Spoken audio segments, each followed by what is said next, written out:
Hey everyone, my name is Penny Zanker, and it's time to reset. This podcast goes beyond just navigating change. It's about new ways of thinking about how you can approach challenges, how you can shift your mindset when needed, create some space and grace for yourself so that you can rethink, recharge, and reprioritize when and where needed. Are you ready to unlock your full potential? Thank you for hitting play and sharing this next episode with me. It's time to reset. Hello, and welcome to Take Back Time. My name is Penny Zanker, and I am excited today to have sort of part two with David McKeown. I'm excited because we had a great conversation when I was on his podcast. And of course, we've just started a new year and there's a lot to talk about. He has a new course coming up called Reclaim Your Attention. And I think that's a perfect topic to talk about at the start of 2022, especially when 2020 and 2021 were so distracting in so many different ways, so much pulling at our attention. And so looking at that, how do we reclaim it? And from my perspective, focusologist approach is going to be really interesting. And, Dave helps individuals and teams and organizations to achieve excellence by doing the ordinary things extraordinarily well.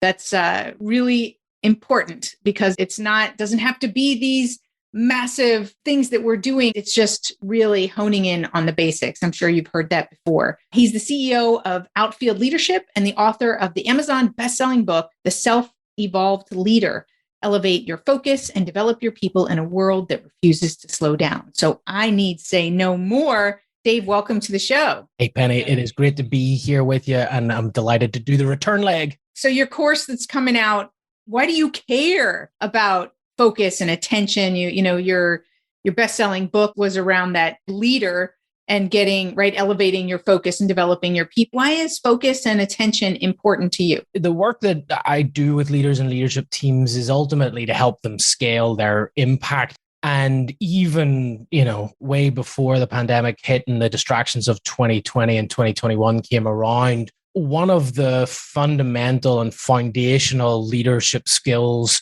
that are both underdeveloped and also exceptionally necessary in order to scale your leadership is the ability to manage your attention. We used to talk a lot about time management, and I think that that's still valid, but it's shifted now to this notion that whatever has your attention really ends up dictating your priorities, your goals, and what you're going to achieve out the back end. And so I've actually been talking about reclaiming your attention for some time. It's just now it's become an even bigger need in our leaders because the last 2 years have built all sorts of bad habits in all of us in terms of giving up our attention to outside events and various emergencies and crises that have been happening. So that's why for me, now is a good time to really begin to take ownership of that and to reclaim your attention. Awesome. I think that, you said that, we've built all sorts of bad habits, right, in 2020 and 2021. And I would argue that we already had those bad habits, those dysfunctional behaviors. And I think what happened is the pandemic just amplified it. It's like, we couldn't hide from it. We couldn't stand behind that tree and hide behind what wasn't working because we were able to get marginal success, and that kind of overshadowed, the things that were holding us back. But now that's just sort of flip-flopped and that tree is really tiny and I can't hide behind it, right? For sure. And in particular, I think one of those habits or mindsets that it's definitely exposed, and I think it has made worse, is the pursuit of the false urgency of the day-to-day. And for many entrepreneurs and leaders in their organizations, it's way more fun and way more exciting to put out fires on a daily basis than it is to actually sit down and spend time on those areas where you really add value, to think about the medium and the long-term direction of your team, the development of your people, those aspects and those issues that tend to have a longer payoff cycle. They just get moved to the side because a customer's sent us a snide or snarky email, or somebody on our team's got a problem or a challenge. And it's like, well, we'll come back to that. We'll get to that important stuff, important but not urgent stuff later on. Let me focus on that. And And I think that coupled with, unfortunately, just a general shift in humanity towards the pursuit of short-term payoffs has meant that there's just a lot of leaders that are just stuck at runway level, just constantly putting out fires. And you can see where it comes from. It makes you feel wanted and valuable and needed and useful. And if you spend all your day putting out fires, you get to go home at the end of the day and go, hey, I put in a good shift. I did some good stuff. I can see the results today. But I saved the world. Right. I saved the world for today. The problem is I got to get up tomorrow and do exactly the same thing. Right. And it actually gets us caught in a cycle of mediocrity that I talk about in the book, where you might be doing good work, okay work, but you're definitely not doing the work that has the biggest impact because you're just constantly stuck in this cycle of day-to-day firefighting. Absolutely. Absolutely. You talked about this whole false urgency, and I totally agree with that. And, certainly many companies and people got caught up with that during the pandemic. And some, really saw this as an opportunity to step back and actually look at things differently, and not sort of the urgency that created the opening to take a step back and be more strategic. As we talk about attention, right? And it's all about who controls your attention, how you can control your own attention. I think part of the problem is, and I talk about this, when I'm talking to audiences and whatnot, is that it was a huge discovery for me that we're all control freaks.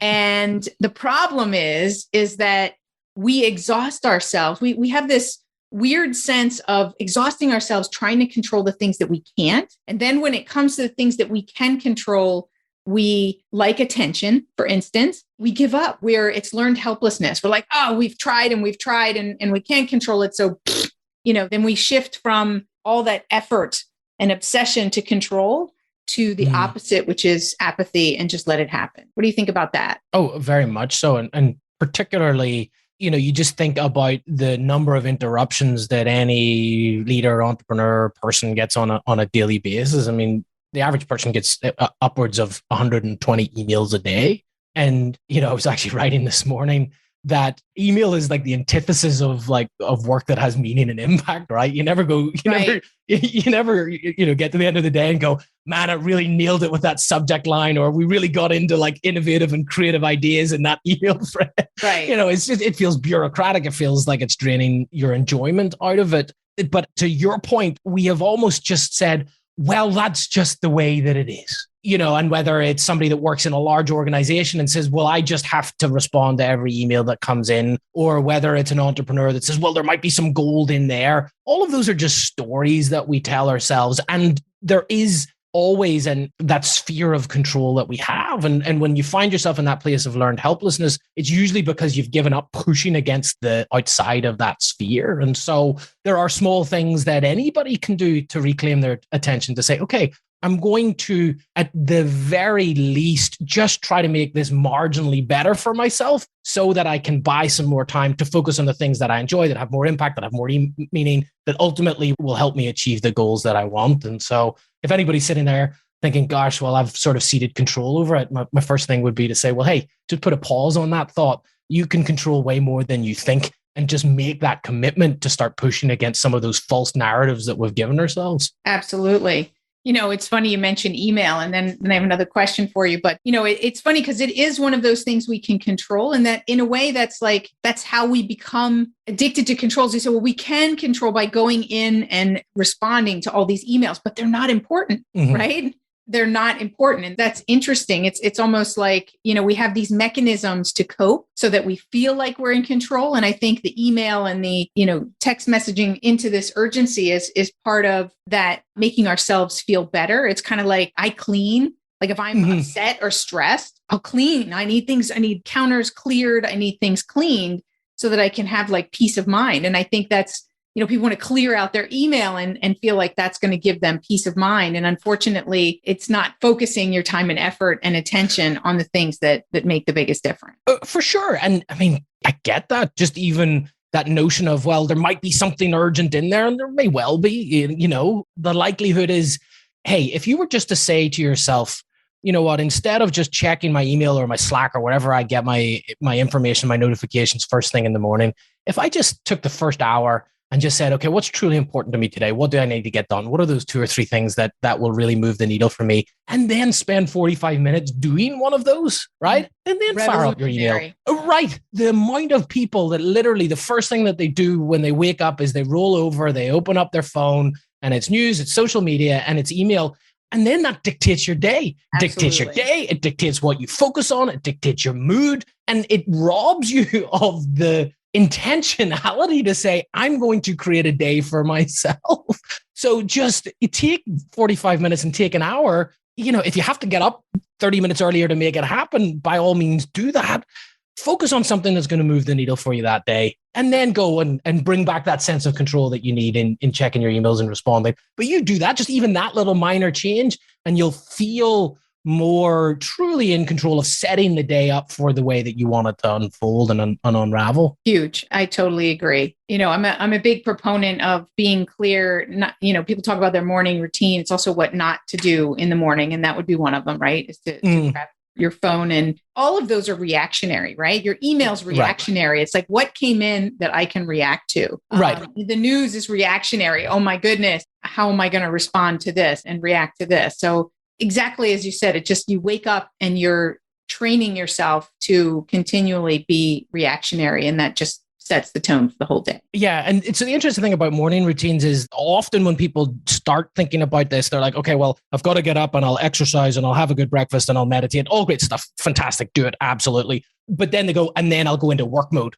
And then it's reactivity. So why not just let that morning routine just bleed in a little bit for those first 30 minutes to 45 minutes into what you declare as being the work environment? Because as we know, those two places are blurring together. So just be a little bit more intentional about that, I think can really help. So tell us, you said, so there's a couple of tips or things, reclaiming your attention.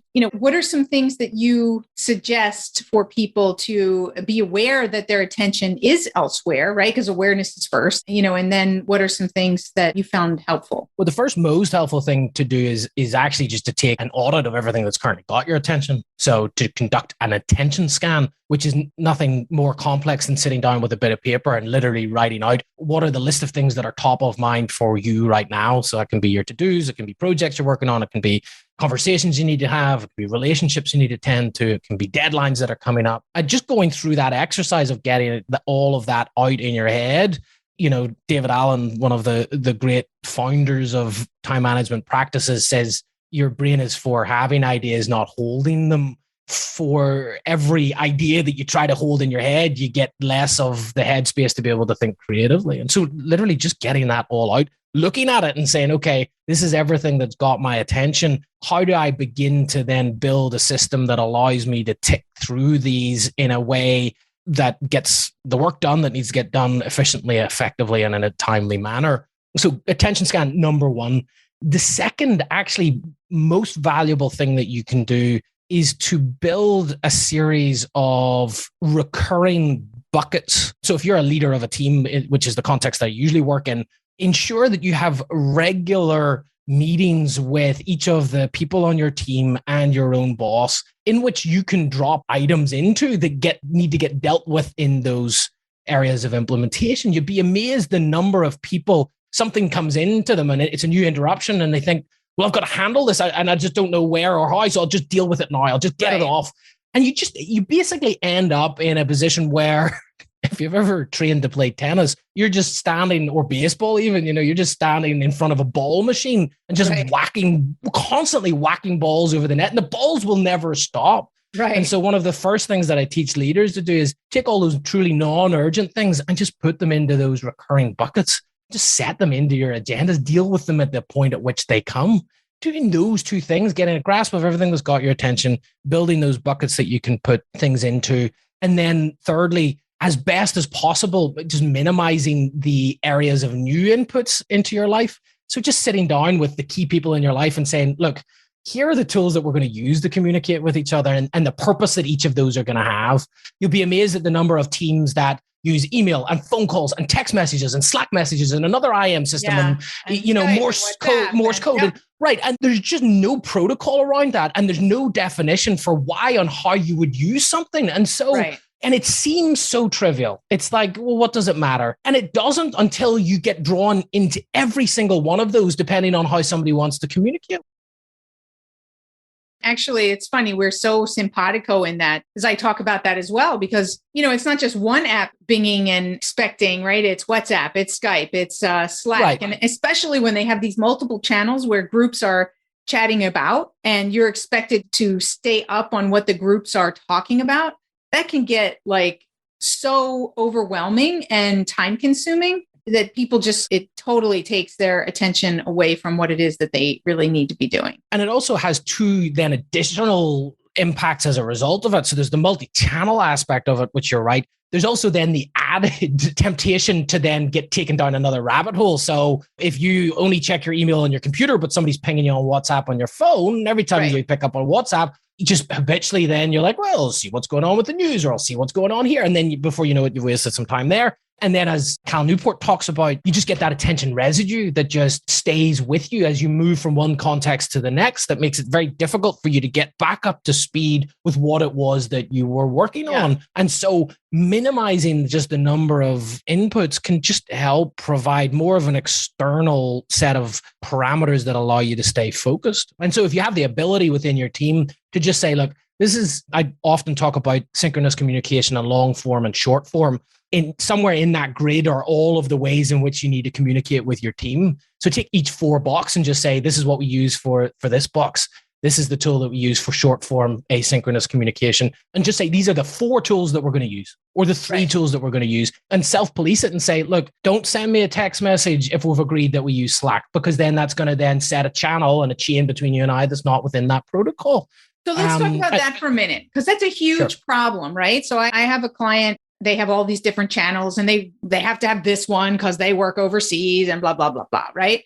So all the excuses that I got as to why they can't narrow these channels down. There's really not that much of a difference between WhatsApp and Skype in terms of it doesn't have the multi-channels and all this different types of thing. So, but the thing is that people don't hold the line, right? We are terrible at setting boundaries. And when somebody does something, we want to be flexible and work with them. So we don't say, hey, don't send me that over that channel, or not respond to them, or, how do you deal with that when we're not really taking ownership of making that system work? You've got to build in a short, sharp, but semi-regular review process of the communication protocol that you build with your team. So at least in the early stages, anywhere between once a month to once every 90 days, literally just bring everybody in your team together and say, what of these tools are working, what are not working so well, and what tools have crept into our use and why. And the why is the important one, because it's this and that and the other. And then what changes do we need to make as a result? The change cannot just be, well, we'll just continue to add and accrete new tools because it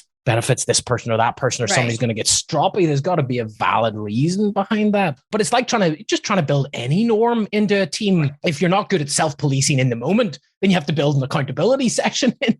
And it doesn't have to be a long drawn out process. And it doesn't have to be in any way looking to point the finger of blame if things have happened. The reality is, like any new thing with your team, you're going to agree an initial set of tools that you're going to use. You'll stack hands on it. You don't really know whether that's the complete set or not. So work through it, let it breathe in the wild, but then be intentional about what you do about it from there on in, and only allow something in if there's a very good reason for it. And, if the reason is, well, because so-and-so over there needs it, well, you might need to go and have a difficult conversation with so-and-so about how to negotiate the use of that tool as it pertains to your team and the productivity and the focus that you have. What if the problem's the leader who sets the check-ins, and the leader who, what does the employee do when it's the leader that's not being consistent and not following through? It's like any challenge that an employee has with a leader. And I hear this a lot, it doesn't matter what topic we're talking about. We're talking about attention management. We could talk about coaching. We could talk about accountability. We could talk about difficult conversations. And somebody invariably at the end of a workshop or a keynote will come up to me and say,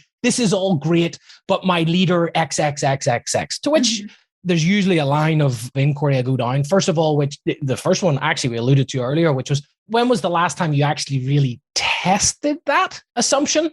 versus this is now just a narrative that you're telling yourself. And quite often the answer is, well, actually, you're right. I haven't really tested. Okay, go test it. See if that actually is the true case that your leader would not allow you to do this or the other. The second then line of inquiry is, have you actually sat down? Let's say that there is some behaviors that the leader is exhibiting that are negative, that are preventing whatever change that you're trying to drive through. In the next question is, have you sat down and actually just explained to them that this is what's happening and that this is the impact? And almost always the answer is, well, not really, not in so many ways. To which the answer is, well, I think it's time for you to have a bit of a challenging conversation with your leader. If you want to, if you want to make this change and the leader's truly the roadblock, your one shot at making this different is to go and look them in the eyes and say, hey, boss, when you exhibit this behavior, this is the impact and this is the result. There are a couple of different results from that conversation. Either successful result would be they say, my goodness, I didn't even know. Thank you for sharing that. How do we move forward? Awesome if that happens. The second result may be they go, I don't notice that and I don't think it's a problem. In which case, you know what? You probably have your answer, which is your leader's never going to change. So then that shifts you into a different decision-making mode, which is if you have all of the facts in front of you, you've tested your assumptions, you've asked for somebody to change their behavior in an adult way, and they're clearly not going to do it, well, then it's up to you to make an adult decision around whether that's an adequate work environment in which you want to stay in. And if it is, then unfortunately, you have to find a way to push through degree of impact that you can have within those circumstances, or you make a decision, this isn't right and it isn't good for me and I don't want to be here. Too many people get caught in the third scenario, which is they don't want to push the boundaries to see if it's there. They don't want to have the difficult conversation. They don't really want to make the change. They don't want to leave. And they just want to sit there and just moan, complain, put up excuses for why things will never change. That's not a great place to be. It's not healthy for you, for your mindset. It's not healthy for your team. So again, back to that notion of like taking back control, do what you can to really understand the environment that you're in. Then you've got all of the data and then you can make an informed choice about what you want to do about it. Sorry, that was quite a lengthy answer. Yeah, no, but it's important because I think a lot of people I've talked to, you said a lot of people that, come up to you afterwards as well, saying it, it's not me. And often I find the same thing. It's, you can't blame or point the finger or complain about something that you haven't yet stood up to take ownership for. What's your role in this? Once you own that, right, then you can, take those steps, as you said. So I agree 100%. So, back to attention, what else did you want to share around that idea, and that necessity of taking back our attention? Well, I think there's a couple of things that you will get out of it at the back end that you need to keep in mind about why you would want to do this. So a lot of people might listen to us and go, hey, yeah, that sounds reasonably, I do get distracted and all of that. So what? And so here is the main thrust or the main set of benefits that you get if you can reclaim your attention. Getting distracted by the day-to-day keeps you at runway level. And so it's very, very hard for you to think about the medium and long-term direction of your team. The longer you stay at runway level, the harder it is to break out of. And so it means you do get caught in that cycle of mediocrity, of not delivering what you need for your team. If you can find a way to reclaim your attention, you'll start to notice that your focus can shift a little bit. You start to think less about the day-to-day and the week-to-week and more towards month-to-month, quarter-to-quarter, maybe even year-to-year. And coupled with that, you actually give yourself the headspace to think a little bit more creatively and a little bit more innovatively, because the way in which our brain works when we're putting out fires on a daily basis and executing is very different than the way our brain works whenever we're sitting down to think more innovatively and more creatively. And actually, funny enough, you'll find that you end up achieving more in a shorter period of time. You end up working less hard if you can reclaim your attention, because you focus on the things that are truly important, that make the difference. And that usually clears up a bit of time. And so if anybody is listening to this going, gosh, yeah, this is really what I want to do, then I would just encourage you, start with that attention scan. What's on your mind? Build those buckets that you can begin to deal with some of those new inputs that come into. Build that shared communications protocol with your team. And then the final thing here is to get really good at true prioritization, because we have allowed anybody to ultimately assign everything as urgent to us.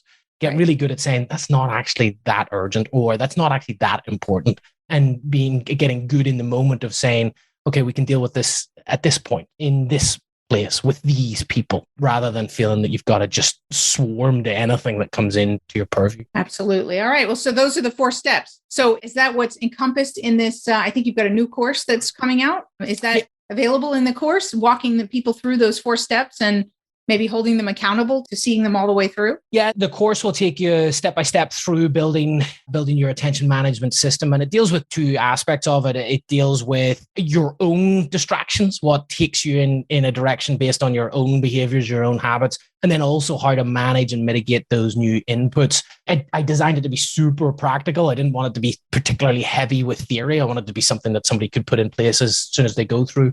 So they'll walk through those 4 things that we talked about. And then there's a couple of other additional bits around it. We talk about doing daily reviews and weekly reviews. And I go deeper into that prioritization matrix that I talked about and how to get really good at assigning true priority to it. Awesome. Well, thank you so much for sharing some of that here. I think it's so important now more than ever because, we've got technology drawing our attention away. We've got the fact that we're working from home and there's so many, distractions and things that are in that environment, COVID that's forever here and changing and, addressing emotionally as well as maybe you're out for 2 weeks, right? Because you're sick and so forth. So physically, so absolute a key topic. So thank you so much for being here. So where do they find this? Give me the link and we'll put that in the show notes so that people can access that. If you go to scaleyourleadership.com, you'll see the course there and then some of the other courses that we have coming out this year. There's also a short little assessment that you can take to assess how scalable your leadership currently is. So go to scaleyourleadership.com. Awesome. Thank you so much for being here. Penny, thank you for having me. It was great to continue the conversation. Really appreciate it. My pleasure.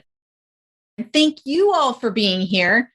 This is an important topic. You know it is. You know that you stink at it because we all stink at it, right? We are just so easily attracted to those things around us and our attention is so easily swayed. And part of it are the things that we talked about here. And it's just getting that crystal clarity on what is so important. And I love, Dave's given us a system to manage our attention because systems and tools, they support us to focus on what we want to do and what is good for us versus what's the easy path. And our brains are really designed to follow that easy path. So we have to short circuit the system and reroute the wiring so that we do what's best for us. And that's where you're going to get the most success and the greatest focus for 2022 is to take back your attention. And of course, this show is Take Back Time. My name is Penny Zanker, and we'll see you in the next show. Hey, thank you for spending this time with me. It really means a lot. If you're feeling a little off, distracted, overwhelmed, stuck, or just out of sync, remember that's your signal to reset. And that's all it takes, just recognizing one reset moment at a time. So stay tuned for more tips, tools, tricks, stories, strategies, all here on Time to Reset. We'll see you in the next episode.